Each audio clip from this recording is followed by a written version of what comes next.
जब हम cell cycle को पढ़ते हैं तो मुझे बताओ सेल साइकिल को ऑल ओवर कितने फेजेस में डिवाइड करते हैं? दो।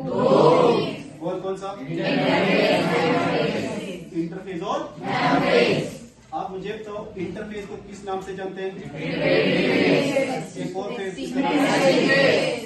अब मुझे बताओ कि नॉर्मली जब एक ह्यूमन सेल का सेल डिवीजन का ड्यूरेशन रहता है वो कितना टाइम रहता है?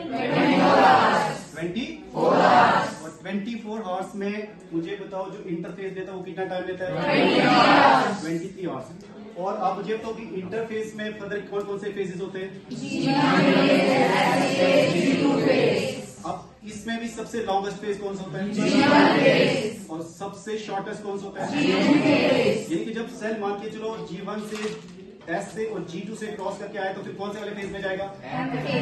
इस फेज में M फेज के फर्दर कितने सब फेजेस होते हैं? कौन कौन से?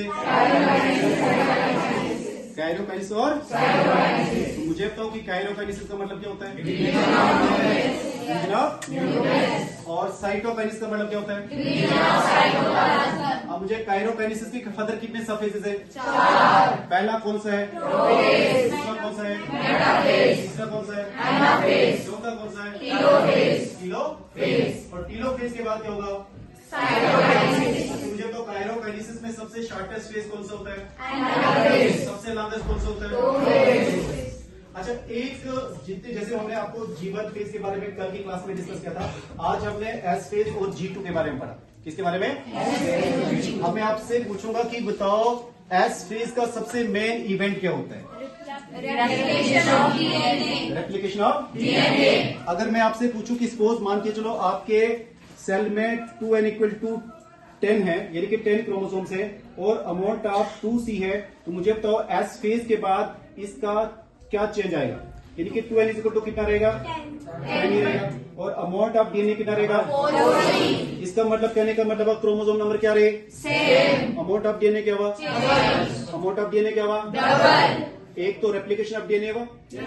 अब दूसरा क्या होगा कि सेंट्रियोल का क्या होगा? इससे पहले जो सेल ऑर्गेनेल्स थे वो कहां पे डिवाइड किए थे? कौन से ऐसे 3 सेल ऑर्गेनेल्स जो G1 में डिवाइड नहीं किए थे? माइटोकॉन्ड्रिया, प्लास्टिड और सेंट्रियोल। अच्छा, सेंट्रियोल का डिवीजन कहां पे होता है? यानी कि रेप्लिकेशन कहां पे होता है? S फेज में। एक सेल ऑर्गेनेल जिसका डुप्लीकेशन आपका S फेज में होता है वो कौन सा है? सेंट्रियोल का। अच्छा, ये जो सेंट्रियोल का जो डुप्लीकेशन हुआ ये प्लांट सेल में हुआ या एनिमल सेल में हुआ? इसमें प्लांट सेल में क्यों नहीं हुआ? प्लांट सेल में सेंट्रियोल एब्सेंट होता है। अच्छा, उसके बाद मुझे बताओ कि जब सेंट्रियोल का डुप्लीकेशन हुआ तो डुप्लीकेशन के बाद जो रिमेनिंग 2 सेल ऑर्गेनेल्स थे दैट इज द माइटोकॉन्ड्रिया और प्लास्टिड, उनका रेप्लिकेशन कहां पे होगा?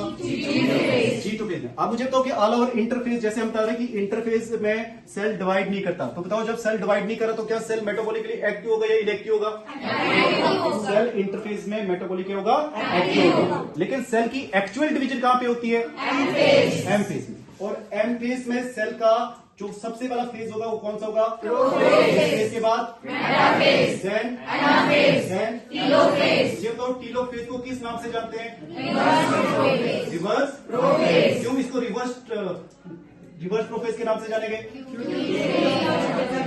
क्योंकि जो इवेंट प्रोफेज में हो रहे होते हैं जस्ट उसके अपोजिट कहां पे होते हैं, इसलिए इसको किस नाम से जानेंगे? ठीक है, तो आई होप आपको बताओ G1 से लेकर G2 तक क्लियर है? Yes sir. अब हम किसको स्टार्ट करने वाले हैं? M phase. चलो अब स्टार्ट करते हैं M फेज। ठीक है, ओके, इसको करो।